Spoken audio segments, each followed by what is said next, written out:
Welcome to the Cookbook, where we invite guests on to share the ingredients of what has helped make them the successes that they are. All of it, the good, the not so good. You're not going to find anything half-baked here. And our kitchen gets messy sometimes. That's when the fun starts. So come on and join us.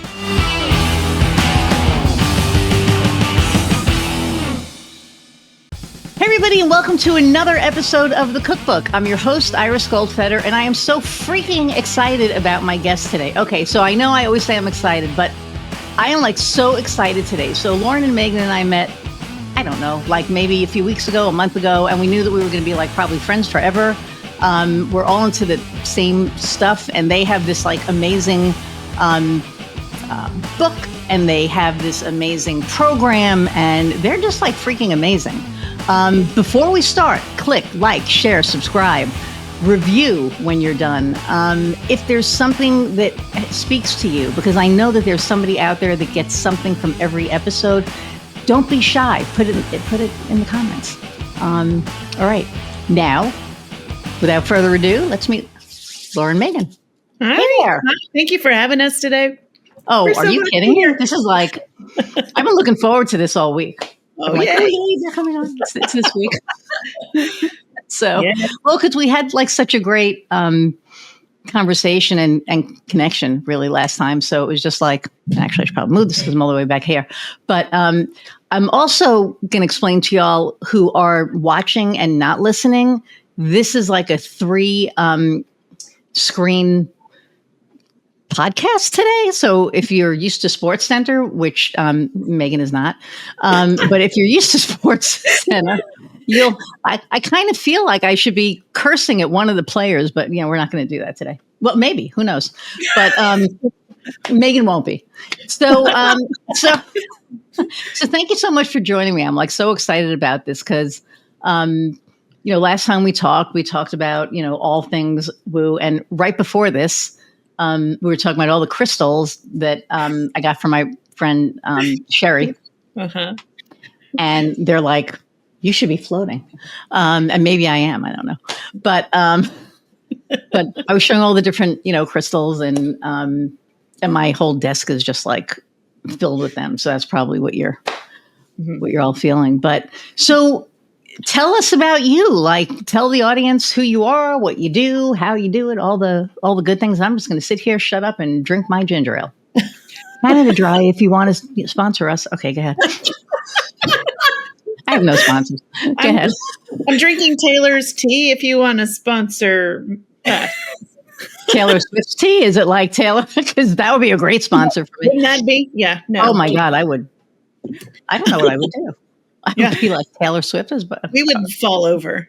We would fall over. I mean, yeah. Okay. So, well, let's dive. We all have ADHD, or is it just me? I mean, well, it's you and I. Megan is the only one grounding this space right now. So, okay, that's why we're. Yeah. Mm-hmm. Go ahead. You want to dive in, Megan? You want to start? I can, and then you can respond since that's how we roll, right?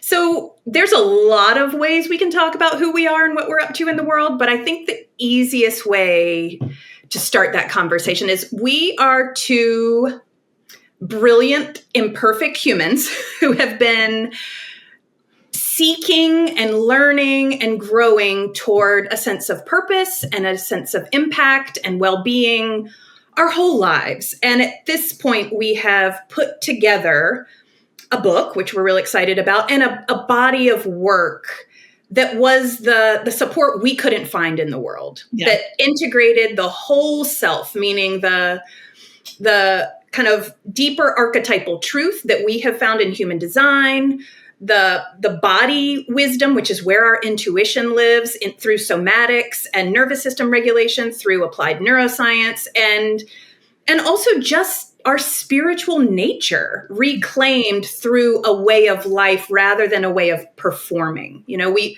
really walk, actually we dance, who are we kidding? That intersection between playful, pleasurable purpose and connection versus performing the bullshit stories we learned, honestly.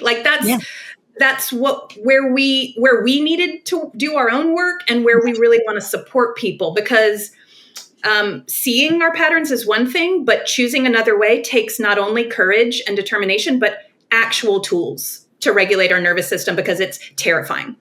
Oh, yeah. I mean, 100%. And which is, it's so funny because, and I think we talked about that. This is how I became woo and got into all of this, because for years I'd been searching for religion, right? Or something that I could connect to. And nothing spoke to me. I was raised Jewish, was homeless for, a couple of years. And so I was in a house of nuns. So that's like a whole nother story. And so I went to church a bunch with them, right? I sang in the little choir, and I was in the, all of that. I played Christmas Mass, Halloween Mass, all that. Never spoke to me. And then late in life, I told you the house started, giving me signs. And then I got into this, and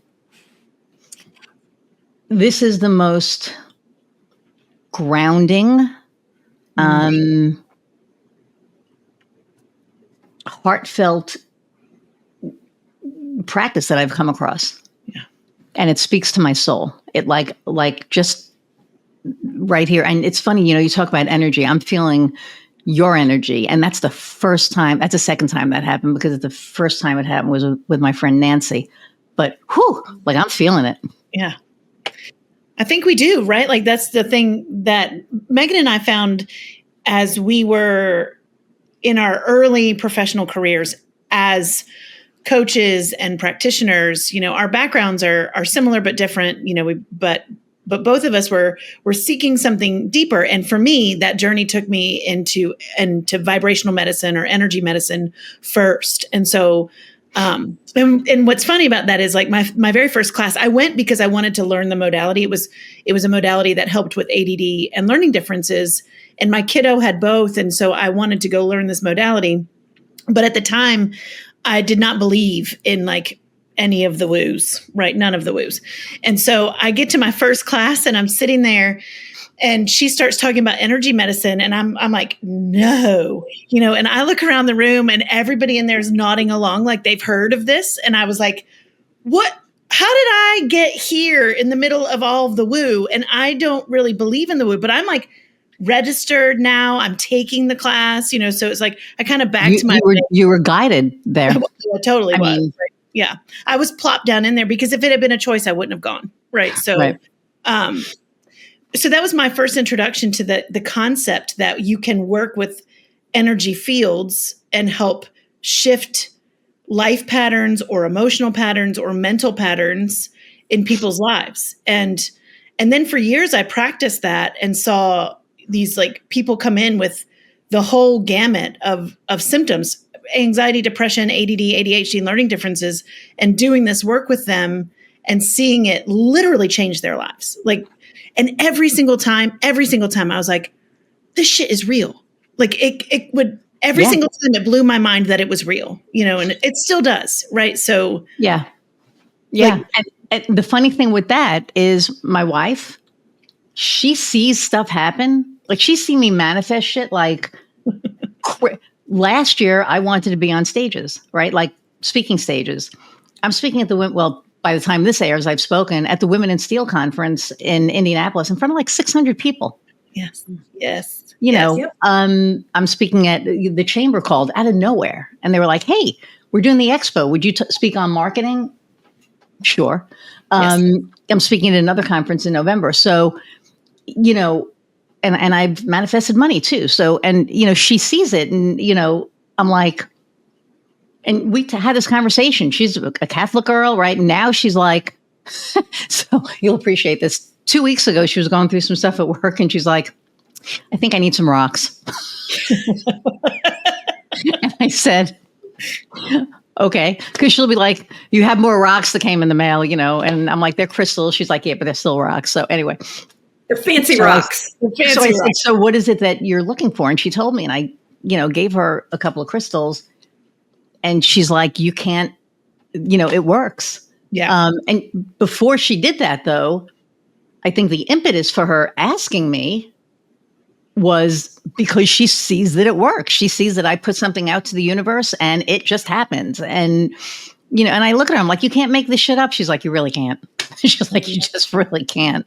Yeah. And when I have somebody in my life who's not into it, or she kind of is now, who sees it happening, so that I know I'm not nuts. I'm like, I'm not crazy, right? Like this just happened, right? It gives this validity to it, right? And so I get it. It's just like one of those things. Yeah, this shit's real. It's not.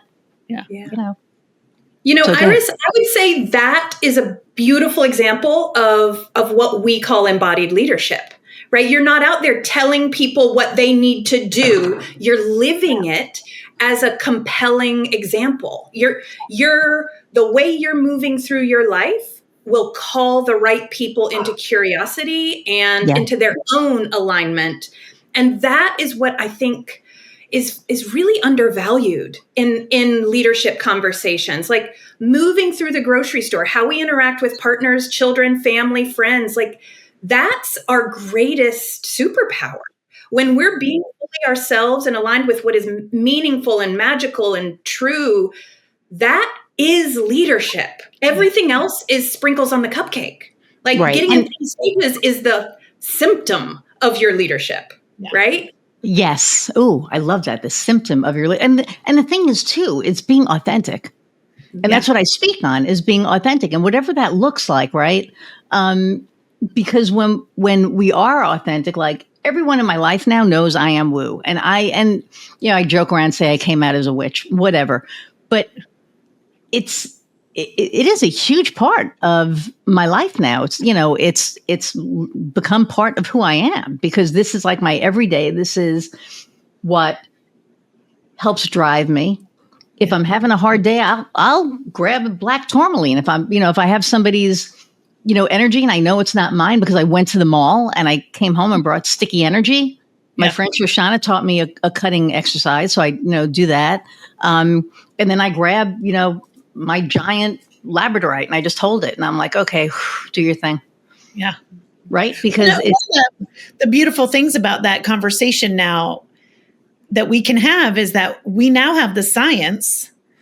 We're at a place in time where we have the science that's supporting these things that ancient traditions knew, and shamans and mystics through the century, and witches through the centuries have known, but now we have science that not only proves that there's a wave frequency and that how waves interact and how that it proves how a crystal works, but it also proves that our intention behind it is just as powerful, right? So it's like, I used to tell my students when I was teaching practitioners that it doesn't really, anything will heal anything as long as you intend it to, because your intention is more than 50%. So if you intend to make little snipping motions through your energy field to cut that energy out, that is the power, is the ritual of the motion plus the intention behind it. Right. And we now understand that scientifically, which is like this really exciting time. Well, It's all energy. Everything is the chair I'm sitting on is energy. Did I tell you? I can't remember if when I spoke to you, if I had that conversation with somebody, but I was talking to somebody, a guy, and I said, you do realize that everything, like the chair that you're sitting on, is energy, right? So, and of course he was like, oh, so if I think that it's gone, it's going to be gone. I'm like, no, it doesn't work like that. That's like a solid, but it's still, there is energy in it. And wherever we are, like I have the forest as my backyard. Thank you, God. So between all of what I have in here, plus, nature outside, I'm good. Yeah, you're good. I'm good. Even if I'm having a bad day, I walk outside and I ground and I'm good. And you feel the energy, and people who don't get it even will feel it. Because they don't know what it is. I was around a couple of people a few weeks ago, and and I was just, I mean, I knew I was vibing that day. You know, when you have those days that you're just like, oh crap, I need to like put a thing around this because I can feel how powerful it is. And I walked into a room with a couple of women that I knew and a couple of women that I didn't. And when I walked in, they were like, because it was there. And I mean, I felt it. And I was like, sorry, I don't know how to like tamp that. And they were like, what the fuck is that? Yeah. Mm-hmm. You should never have to apologize that you've got big energy, first of all. No, I wasn't apologizing, but it was like, you know, those days that you have where it's just,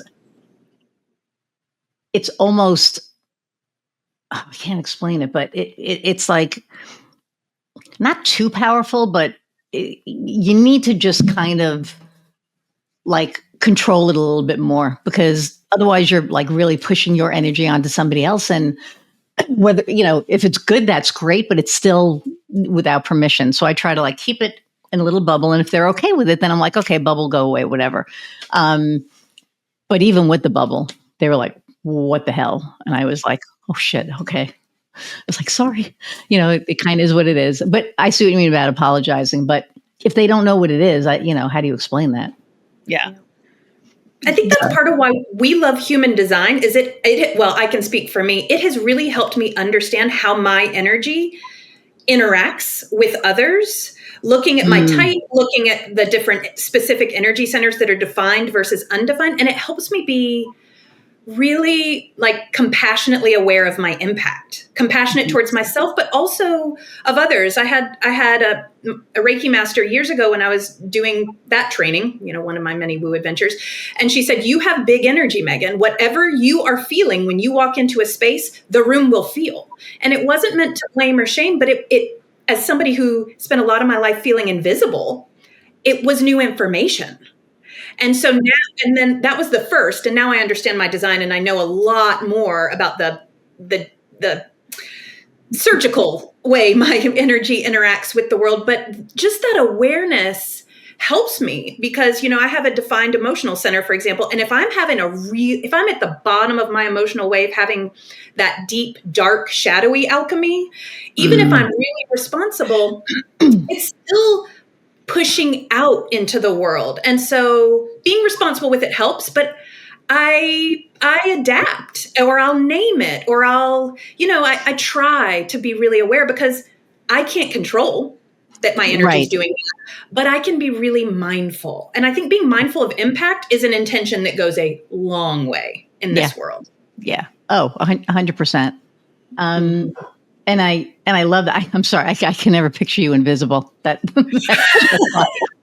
know I'm a Leo, and I'm like, whatever this energy is, it was all my conditioning and my wounds. Right? Well, the shadow of being a projector is really feeling unvalued and unseen. And that perspective was my lens on my life. So I couldn't see how I was being perceived. I couldn't enjoy the like unfurling of my joyful, radiant energy. Because the story I was telling myself was the opposite. Yeah. Yeah. We were just talking about that, about the stories we tell ourselves, right? And as a Gemini, I was always like, bing, you know, like it was just always that. And I had to get to the point where I accepted that I was just going to be bing, and, you know, that was it, and be okay with it, because I know I have big energy, and I know that, you know, I'm definitely an extrovert. Although it's weird, in the initial crowd, I'm shy. Yeah. Like when I'm first in a crowd, I'm better at walking up to people now, but I'm still a little shy. But man, get me going, and then bing, you know, it's like out there. Because I was told my whole life, you need to chill out. Yeah. You're too much. I told you, my coach was like, you need to be less you, who I fired. You're a good coach. Well, I fired that coach, but you know, the thing was that, you know, I was always told that, I mean, my wife, when we first met, you know, I'll never forget this. We were in the back of a taxi. This may be TMI, but we were no, I'm not going there. That came out wrong. That totally came out wrong. We were sitting in the back of a taxi in Chicago. I lived in Chicago, and I was just looking at her you know, and I knew that it was intense because I was like so in love, right? And I was just like looking at her, and she, you know, was looking back at me, and she turned away. Yeah. And I was like, what? And she's like, that's a little intense. Yeah. And I was like, I was like, sorry. She's like, no. She goes, I just probably need to get used to that because, you know, because I'm an intense, you know, individual, and I know my eyes can definitely, like when I am, you know, feeling something super intense, they tell the story. You know, it is what it is. See, I wasn't going anywhere bad. So, but just We weren't talking sure, about though, Iris. We were not sure. So I think that you know me better. I would not. Wise, but we also are like 13-year-old boys on another level. Okay. I mean, you're Our not humor wrong. can go there. So we hold that both end of we can be very spiritual and very all that, and also be like, I know, right? That's kind of our brand. So we were in the back of the taxi. I wish you guys were close. I just want to like hug you. I just want to like give you hugs. Where are you located again? Asheville, North Carolina. That is not that bad. How far is that from Charleston? 4.5 hours. Yeah. Mm-hmm. Yeah. Ooh, I'm going to be in Charleston in November. Oh, you should let us know. Mm-hmm. That's a conversation for after this. Okay. Okay. So, okay, we talked about everything else except for what we were planning on talking about. So I want to talk about what you ladies do, how you do it, how you bring in, you take woo and break it into consumable bites that people can understand. My friend Nancy does that as well. She does things a little bit differently than you all do. I should connect you two. Oh, I should totally connect you two. Anyway, or you three. So let's talk about that. Because I think that people are afraid of what they don't understand. Yes. Mm-hmm. And woo is not bad. I mean, you know, and understanding your human design, shit, that's important. Yeah. Right? Yes. I mean, I'm a manifesting generator, duh, right? Yeah. You know, 6'2", duh. For those of you who don't know, it's very obvious for people who do know. Yeah. But knowing that, and I still don't know, like I'll be on a call with Nancy and she's like, okay, let's pull up your chart and we're going to, you know, talk about this. And I'm like, okay. Because I don't understand all the interconnectivity of, you know, like there's like a 53 on the bottom that goes through your eyeball or, you know, whatever it is. And I make fun of that because I don't understand that. But but you guys put it into consumable bites that people can understand. So let's talk about that because, you know, with what you're doing as far as leading and coaching, I think it's important. Yeah. I mean, ultimately, just to kind of open that conversation, when Megan and I first came to human design, both of us individually, we both felt the same way. And it's one of the things we bonded over was that human design felt, it felt like it was a lot to take in. You had to know everything to know anything. And it kind of felt like you had to be in the club. It's like a language. You know, like I'm like in the design club, and so like, oh, I'm a generator, I'm a, you know, and it's all these numbers, and people are shooting things at you, and we were both like, I don't know, you know, and also when we first came across it, the languaging of traditional human design felt harsh to us. It felt judgmental, even on some level. And there was like hierarchy vibes throughout the way it was being shared, like. Yeah. You need to know this and you need to prove yourself. It was like the shadow of academia kind of vibe. Ew. And that's kind of early. In the channel of the 43, 554 in my. Yeah. There's like, that's what I'm saying. Like the 53 through my eye. I don't, you know, it goes through. Yeah. We kind of felt that same way when we first, so we both avoided it a little bit. And personally, for me, I actually, like we joke about, I back my way into everything, but I had been, and we won't be 13 about that either. So he didn't say anything. But I had come from more of a healing modality side. I was trained in Chinese 5 element work, And so through Ooh. that, I have been exposed to the I Ching, which is called the Book of Changes. And that's these kind of 64 archetypes for our ability to transform into our highest potential. And that's been around. That's one of the oldest sacred texts that we know of, that we have. And so, and the I Ching is part of human design. So I kind of came at it backwards from that angle. But what we realized pretty quickly was that we both were going to like kind of avoid it for a while, but it wouldn't leave us alone. Like it kept coming back as like, you actually need to know, you actually need to know it, you actually need to know it. And so I think at some point, both of us kind of just surrendered to the journey of like, okay, it's here. You don't have a choice. When you get that nudge, it's not a nudge. It's like, this is what you're doing. Yeah. I'm giving you a nudge to kind of push you there, but this is what you're doing. Yeah. And I think we wanted to resist pretty hard. Like, sure. Or at least I know I did. And then we came across a mentor now, but this beautiful human, Karen Curry Parker, who had taken she worked with Ra Uru Hu, which is who originally developed human design. And she had taken it and literally she tested it for the vibration of the words and rewrote the entire thing in a way that felt very heart-centered. And it put the divine feminine back in. And suddenly, I think both Meghan and I were like, oh, you know. So we're like, thank you. We can say yes fully now. Yes. Yeah. And when go ahead. Sorry.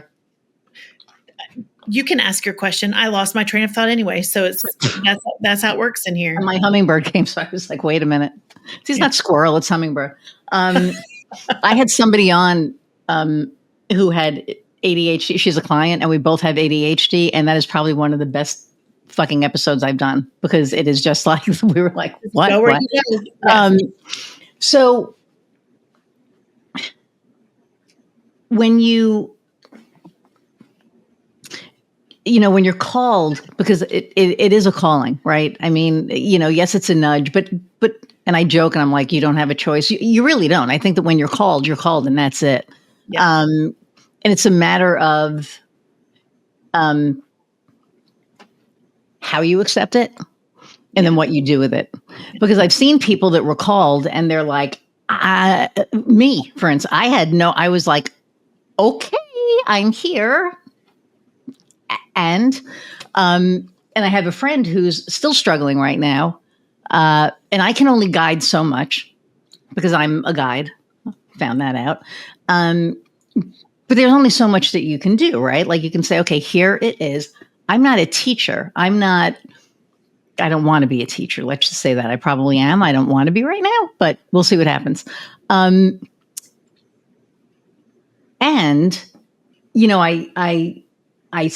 I see her trying to figure this stuff out. And there's a part of me that wants to be like, just do the thing, but I can't. It's like a baby, right? It's like you have to let them figure the stuff out on your own. So when you have a client who's trying to figure this stuff out and they're just being called or they're just getting that nudge, like how do you, because it's scary, especially if you're like, what happened to my house? I mean, when they want you to know, they want you to know. And sometimes they're assholes about it, right? And sometimes, not. And my house tried to kill me. So, or at least throw, whatever to get my attention. So how do you walk people through that? Because the unknown can be scary, but when it comes to woo and this stuff, it can be really freaking scary because weird shit happens and you can't explain it. Yeah. Meghan.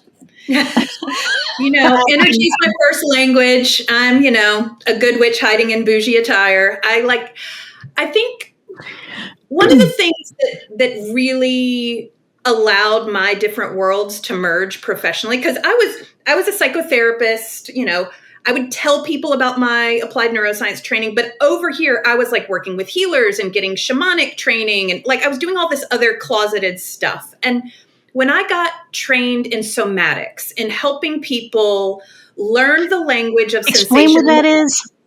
So it can be a lot of things. For some people it's movement. For me, my training was helping people learn to listen to their body and be present with the sensations going on. So we're taught to conceptualize everything, right? If there's a thing happening in the body, we label it really quick so that we don't have to feel it. But if you learn, like, when I'm experiencing anxiety, my body feels like a brick in my belly. My ribs feel like they're turning inward, right? Like, there's this whole other language. And what I saw, which blew my mind, it's like my version of Laura's story about going to that training. I would sit with people and help them learn the language of sensation, hold the space for them to get lightly curious at first. And then when they listen to the body, and literally just followed it, no agenda to fix it, to nothing, it would initiate a natural healing process, and they naturally connected to their intuition, and magical shit just naturally started happening in their life. So it wasn't about telling them, hey, there are angels, there are guides, here's the rules, here's the dogma. It was like they started opening to the mystery within themselves that then naturally made them curious, right? I might have started there with a client. I'm thinking of one in particular. And then it was a coaching client at that point. And she texted me one time and she was like, I think there's an energy in my house and they're doing these 3 things. And I said, this is a great opportunity for you to practice boundaries. I want you to feel it in your body. And you're going to say with your voice, if you are not here for the highest good to serve this container and keep it safe, you leave now. You are not welcome here. And just that, right? There's this therapeutic value from a psychological perspective. And it's that energy, action, and intention that moves energy, whatever that is. Who cares? We don't need to name if it was a ghost, a being, who knows? Like, it's just not right. It's not in resonance. It's got to go. Right. I'm like, if it's not a hell yes, it's a hell no. Yes. Well, and I work with an astrologer, Kim Wood. She's like my astrological strategist. And she's in the process of getting me to feel in my body, not in my head. Because, like, I'm using my head and I'm trying to get out of my head. And she gave me this ritual, and I did it once. And it was that I was sitting in, you're going to love this, in like a carnelian. I knew you were going to say that. But like, I was sitting in a carnelian, like one of those chairs, right? And then at the bottom of the carnelian was a whole bunch of, and this is a small one. Where's my bigger one? Where are you? Oh, I don't know where you went. But I had at the base. Oh, here you are. At the base were a whole bunch of citrine. Mm-hmm. And so I'm sitting in this carnelian swingy chair with my feet resting on the citrine, but I started from my head, down my throat, through my heart, down my solar plexus into my stomach. And then I was sitting in this chair and there's like art around and I'm like seeing, the space and everything. And my guides were there and, I was supposed to talk to my guides. And now I know now for the most part, whether it's my guides or my angels, I'm not sure, but I will get a certain sensation in my body and I know it's something, right? I'm like, okay, I know you're there, which never happened before. And what I found really, really interesting about that was I didn't feel anything at that point. And I forgot who I was talking to, but I was talking to somebody and I can't remember what it was, but I said something and it had to do with, I don't know, whatever. And I felt it. I mean, like I literally, it was like oh, shit, that's what that is. Yeah. And that was the first time ever that I felt, rather than had it here. We're not taught. We're really taught to only notice sensation when it's like a 9 or a 10 level of discomfort only. Yeah. We're really taught to override negative or positive and neutral sensations. We have to go looking for them. And our nervous system loves to tell the story of the bad ones, right? Loud. Yeah. Yeah. Loud. Yeah. Finding a positive or a neutral sensation, just that. I'm a big fan of making this stuff simple. Like if you're having a bad day and you're noticing like this, just closing your eyes and getting curious and saying, where is somewhere that feels softer, gentler, better, more pleasurable than that? And go on a little mission. Like, it could be your pinky. It literally doesn't matter. It could be like, my pinky is neutral. Oh my God, this day sucks, but the tip of my pinky has no worries. And just hovering there will regulate the nervous system and start to create integration between the not okay in life and the okay in life. And it's profound. It sounds too simple to work, but I saw again and again and again, it just works. Yeah. Yeah. And we have a body all the time. If we're living, we have that. Yeah. And I think over the years, we found through all of our different, between the two of us, I think we're trained in everything. And, but we have found I love that. that the more simple you make it, the more likely you are to do it. Right. But also some of the most profound changes for our nervous systems, for our mental states, for our beingness are literally just like Meghan said, touching an intense sensation with a neutral sensation, or our breath, which I joke all the time that, for right now, our breath is free, but most of us are not using it, but it is an amazing tool. Or even just like softening your heart space and bringing a higher vibration emotion like compassion or gratitude to a challenging situation can shift the entirety of the conversation. Like just you alone bringing compassion to the moment or gratitude to the moment. We don't want to. Our story and our wounds and our ego are going to fight bringing compassion to a hard moment because we want to be in our story about it. But if we do it, that is, one of the things that Meghan and I stand for and talk a lot about is that the future of humanity lies in our ability to emotionally regulate. And it is not something we're taught. It's not something that we're passing along. And most of us, especially our age, are kind of blumbering around and trying to figure it out. I think it's part of our seeking. And so I think the future of us being powerfully connected as humans lies in our ability to get still and know that you're safe no matter what is happening and that you can connect, and it's a learned skill set. That has to be practiced like over and over. It's the unsexy moment to moment practice of being pulled one way by life, because we all are, and then choosing another. Like, that's one of the things I learned when I was in my brain nerdery moment in life. Not that really ended, but it's not, the goal isn't to always think the right thought. The goal is that moment in between the one that's not working and choosing the other, or being in a story that doesn't work and using the brilliance of your imagination to imagine a different scenario, which your body responds to. It's like weight training. Right. Yeah. It's in the resisting of the old that the strength is forged, but reps over and over and over again. Oh, right. And when you're doing that, you get a little tired. You're like, yeah, I did 5. I'm good. Yeah. Netflix and romance novels. I have a balance. Yeah. I will do my work, and then I also will do my pleasure. We are human. My friend Annie. So we did this thing called Feral. My friend Annie Ruggles put this on, and it was just a bunch of professionals from different, professions doing workshops and stuff like that. And my friend Danny, who is she's a launch specialist. She's actually a launch specialist on our team as well. And she also does writing, and she was equating to the writing as was it a Victorian? Oh crap. It was some kind of a sex novel. I don't remember, but it was just really funny the way that everything was kind of tied in. And what I love is that, people find pleasure in different ways, right? So you read, necromancy novels. I watch Marvel movies, and hell, right? It doesn't matter.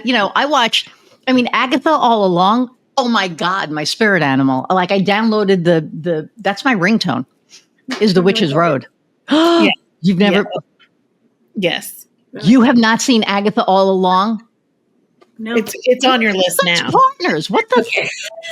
Look, yes, and we're also really different. Like you put a British mystery on for me, and I'm here. Oh, hell yes. Right? You know, like all And of that. you're like with it. I mean, okay. So romanticy was something like, well, I mean, I have different words for it, and I won't use them here. But like Use them.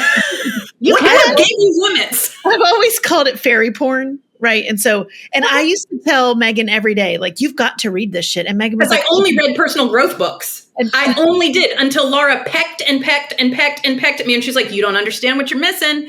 Yeah. And then I graduated to realize I actually don't care about the fantasy. I just want romance. So now I have like a massive basket under my coffee table of the to be read modern romance and the already read that I get to pass on to friends. And it's this like sweet escape from the seriousness of life in the world. And there's nothing wrong with that. Yes, I said Hallmark. I know. I mean, I love we love Hallmark movies. Yes. My friends are like, you're a lesbian. I'm like, they have lesbian Hallmark movies. You know, it's. Or at least I love a good lesbian. I love a happy fucking ending. I love knowing that the happy ending is coming because I am so sick of all the shit. Yeah. It's like, if I know that 20 minutes before the ending, there's going to be the angst. And then 2 minutes before the ending, they're kissing and running off into the sunset. Yes. I am all for that. It's like, bring it on. And that programs something in your body to watch that, right? I like know, that is programming a story of hope. Yes. 100%. Okay. So do you have, it was on Disney, right? Was it on Disney or was it on crap? I have to find out. No, I think you're right. I think it is on Disney. I think it is on, hang on, because I'm going to send this to you and I'm going to give you if you don't have the subscription, I'm going to give you not Agatha Christie, Agatha all. Maybe my son does. It is so good. And there's this song, is it Disney? Marvel. Yeah, it has to be because it's Marvel. So which is just like all the sports balls is not something that Megan knows. That's sports balls. But there's a song called The Witch's Road. Yeah. And to give you an idea, Patti LuPone is in this with Catherine Hahn. Yeah. I mean, also right over Megan's head. I don't know who those humans are, but I'm sure they're great. And I will learn Patti LuPone is. Oh my God. Okay, we're gonna have like a conversation. Not today, but the TV. I know. This is like some music. We're gonna get you into this. See, I'm guiding you. I'm supposed to be guiding you toward this. So the song is called "The Witch's Road," and I'm not going to tell you where it came from because it's all in the thing. But it's like, down the road, down the witch's road, and then you have like all of this harmony layered on it. It's like one of the most amazing things. So I'm like listening to it, and my wife loves this stuff, which I'm like, how are you not into woo? Because you love all vampires and witches and whatever. And the harmony, it's like really haunting. And I was like, ooh, like, is there a spell being cast? Probably, maybe. But that's my little guilty pleasure. I love stuff like that, like Twilight. Sorry, I'm here for it. Loved it. I read all those books completely. After my first divorce, I was like, yes. I mean, it's a good, so it's like, and my friend Taylor Swift, I love her and Travis's story. I am sorry. I am so glad that she got her happy ending because she always wanted to be with a damn football player. And what the hell are the odds? So she manifested that shit. And I'm using them as an example. She's a fellow projector. And that energy of recognition between the two of those, I was like, universe, I hope you're watching. Because that is the vibe. Oh my God. Like right now, everything. Woo! Like head to all the way down. Because that story and what that showed me with society. Yeah. Right? Is that there is a portion of us who are so happy to see people happy. Yeah. We're just so happy and we love her because not necessarily because of her music, but because of the human that she is, because she leaves every place that she touches better. Yeah. It's in her human design too. We've dissected it. Like she literally has the leadership profile line and is a projector. So she is designed to be loved or hated. And the people that hate on her, not her problem because they would interfere with her leadership. So like she's living her design and calling in magic. Yes. That's amazing. She is a great. And when she wore the witchy thing, we knew, right? Everyone was freaking out. Oh my God, it's the devil. And it's like, no, she's a witch. Yes. It's like, I was all excited because I didn't go to the Eras tour because she's like, we're not spending $3,000 on tickets. I was like, oh, Right. Yeah. but okay. But I did watch it on, TV. And we have a 75-inch TV, so we may as well, it would. Wow. That is like being live. It was like being live. And when, she came out with her hoodie thing and the whole thing, I was like, yeah, it's just like, yeah. All right. So back to what you just said about like, there's some of us that want to see people happy. I think having a background in literally neurology, right? Like applied neurology. And part of where I came from was the how our neurology functions, some of those pathways. We are designed to be happy for each other. Like it is, every human is neurologically programmed to seek the joy that we get from seeing other people in their joy. And in Sanskrit, the word for that is called mudita. And so what happened? Wounds. We're projecting our fears on each other. We're projecting our wounds. Yeah. Like, wow. But we're literally programmed to get our joy. Joy is a state of being, not necessarily a fleeting emotion, right? Right. And our joy literally neurologically comes from bonding with other people, comes from oxytocin, a neurotransmitter. And when it plays around with serotonin, which is a mood regulator, when we see someone else in their joy, we cannot help but be in our joy. It's why we laugh. It's mirror neurons are not the only reason why we laugh when someone else laughs. We laugh because joy comes from connection. Literally, we're programmed to find that. So, and when we are running around letting our wounds drive the bus, letting our fears be projected on other people, it's not that it's not there, it's that it's masked by the story we've been given. Wow. And they become a threat. The joyful person is no longer an invitation. They're a threat to the story somebody is clinging to around their fear, their victimhood, their wounds, their story. So there's an invitation from that higher frequency emotion, but it doesn't land as an invitation if somebody is really hunkered down in that other perspective. It's actually a threat. I was listening to a woman speak not long ago, and she said, free people make unfree people very uncomfortable. And I think about that a lot. And it's that, right? Like freedom is an invitation unless it's not for somebody in a moment. And letting people be where they are, I think, has been a lot of my work, rather than trying to be like, you don't know, you don't see, come over to my island. It's really great here. Don't you want to come? Yes, especially as a human projector. Nobody wants to hear that from me. Right. Wow. That's just, I listen to this stuff and I take it in, and I know this is a podcast and, there should be silence or whatever, but I can't help but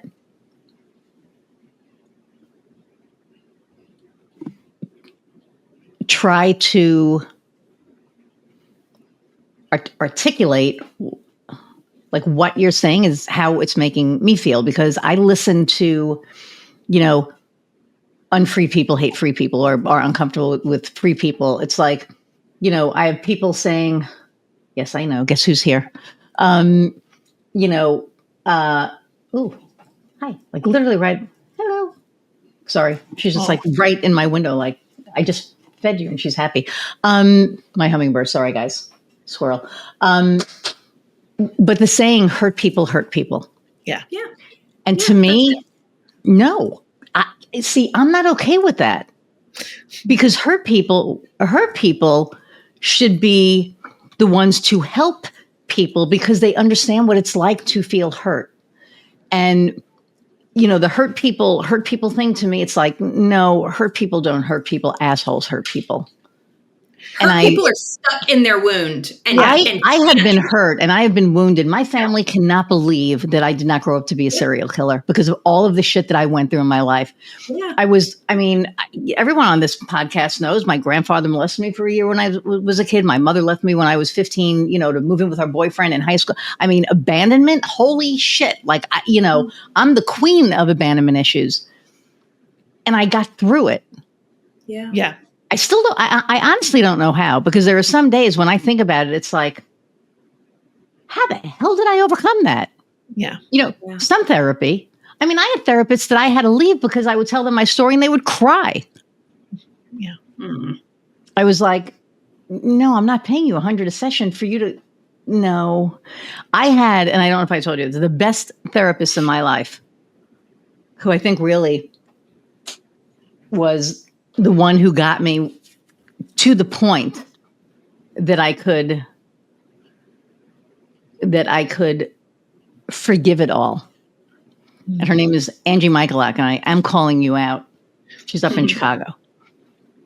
She was my therapist 23 years ago.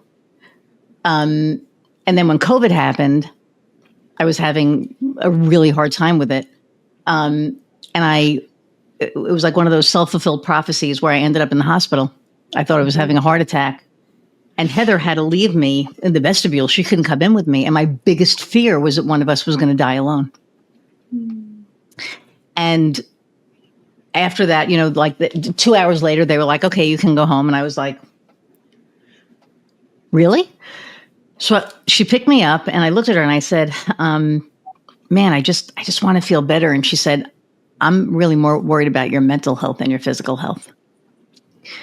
And the first thing I did was reach out and try to find Angie, and I found her. Mm-hmm.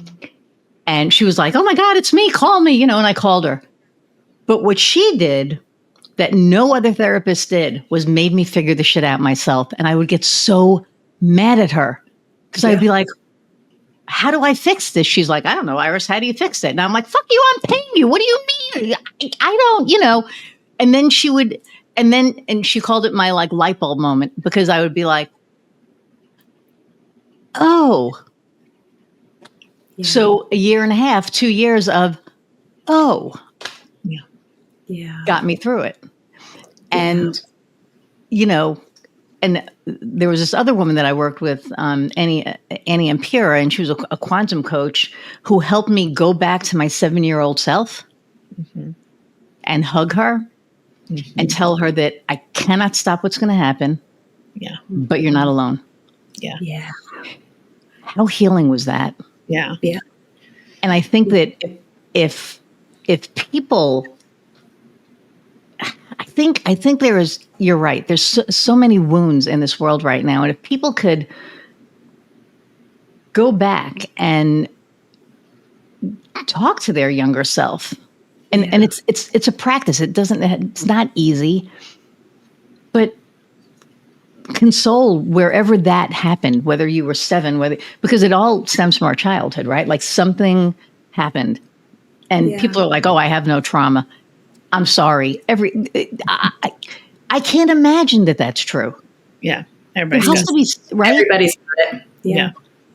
Capital T's, little T's. And, we, in the book, we put our integrative somatic experience in there.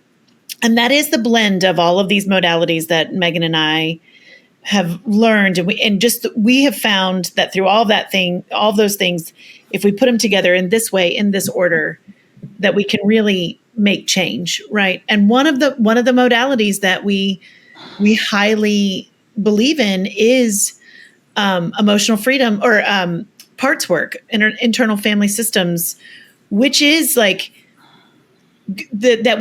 when we have these experiences, we get these parts that are wounded, and then we get parts that protect the wound, and then we get parts that manage the protectors, and and it's layers and layers of things that need to be unpacked sometimes. But it doesn't have to be difficult, like you said. Sometimes it's just bringing that little into the heart space and hugging her as your this age self, or your, what I call my inner mentor, hugs my inner child. It's that is incredibly healing moments, and all healing is self-healing. No one can heal you.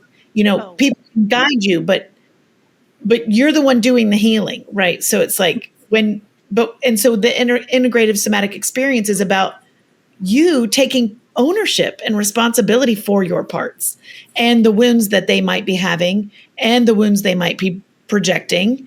Like if you let your wounds drive, then you're emotionally dysregulated, your nervous system's a wreck, and probably people don't like you very much. Oh, 100%. Well, yeah. So, I mean, because you're a wreck at that point, right? Yeah. I mean, how are you not? So we're almost at an hour, and what I want to do, and I've never done this before, I want to have a part 2. Oh. Because we didn't get to talk about the book. We didn't really get to talk about the business. And I mean, we had this amazing conversation, but I really want to, showcase your stuff. And I know we're going to probably go off again, but I think that because what you do is so important, and I really want people to know about the book too. Kofi's probably like, what? But we're going to do part 2 of this because I love talking to you guys. So I'm being so, oh my God, selfish right now. And I don't care. It's my show. I can do what I want.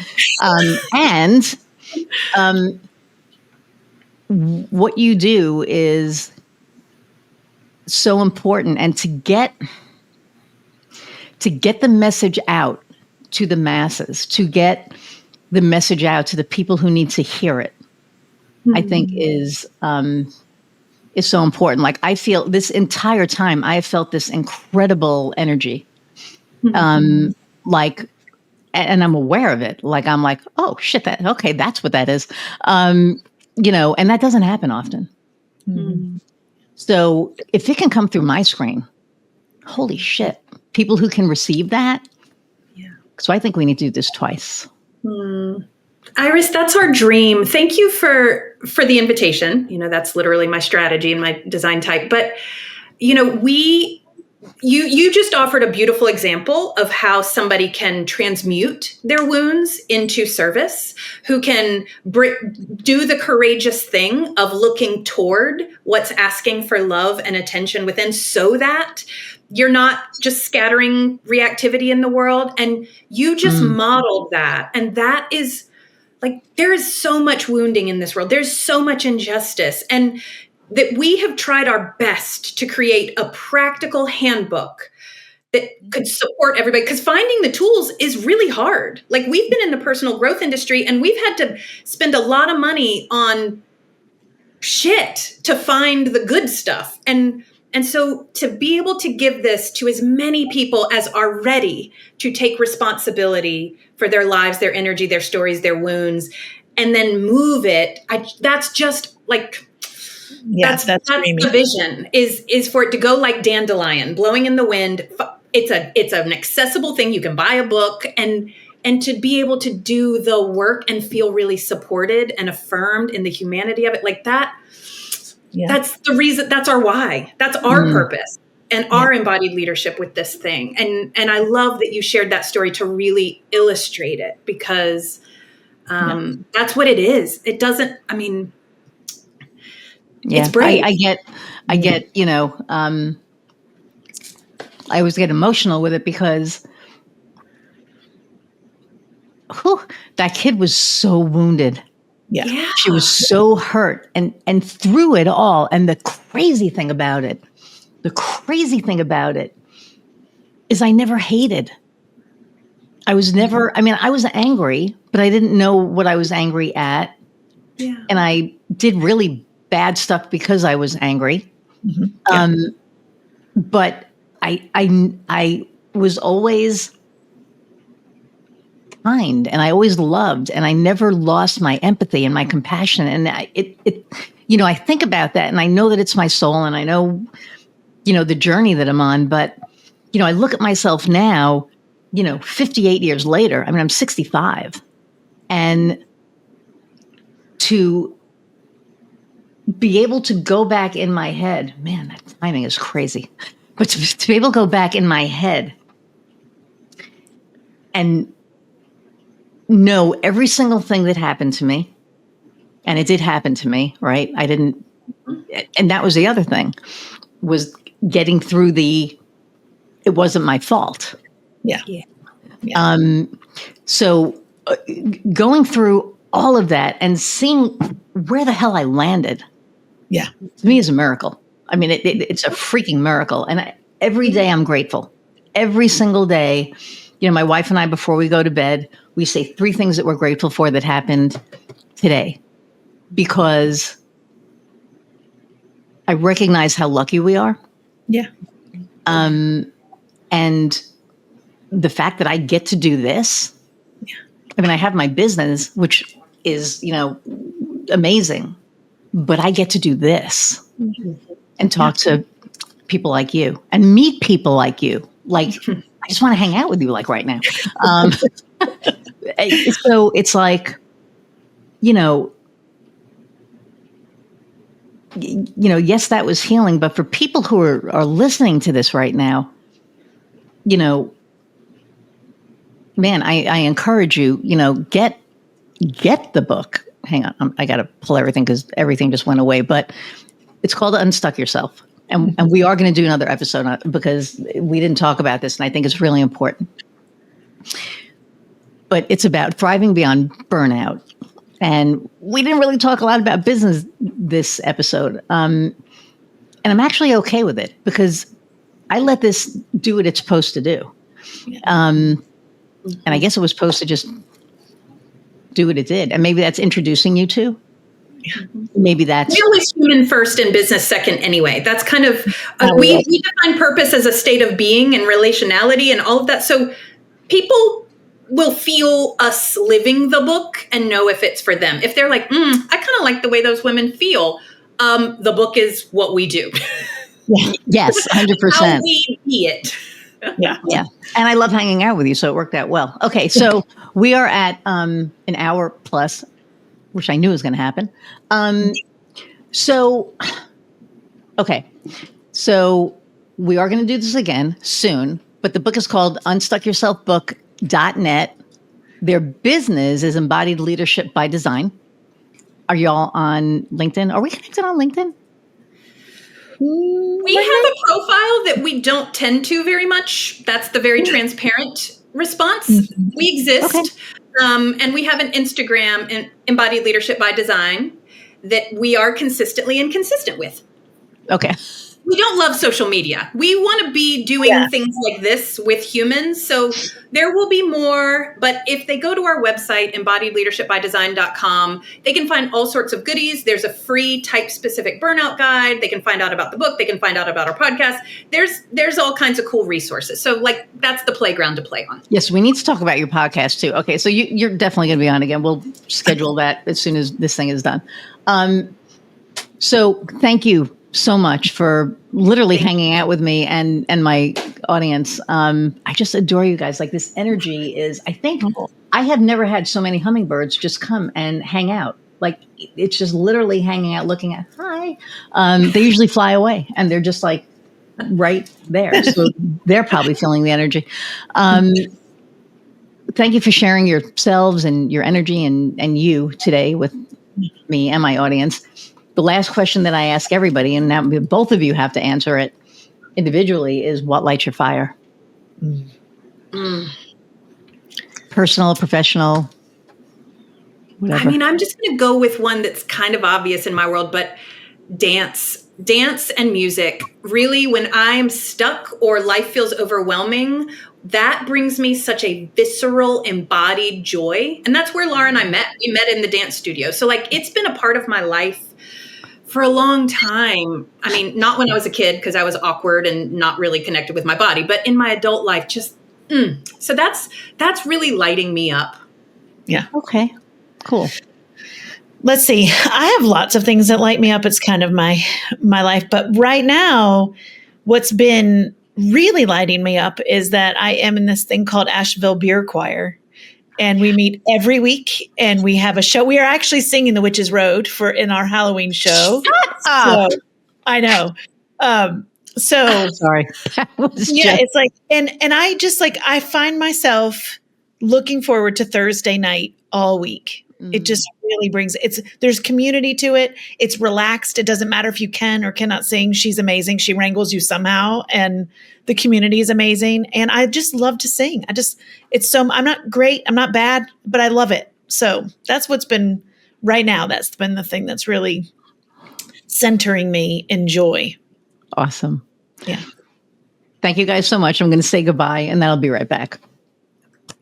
Everybody, thank you so much for hanging out and literally just hanging out, because I know we didn't touch on the things that we normally touch on, but this just kind of took on a life of its own, and I went with it because that's how I roll. So, but thank you so much for listening. Please, if you gleaned anything from this episode, whatever it is, leave it in the comments. Don't forget to like, share, subscribe, review. Let us know, what you thought about the episode. And thank you for allowing me to do this, because the fact that I get to do this with amazing people like, Lauren Meghan that's my passion.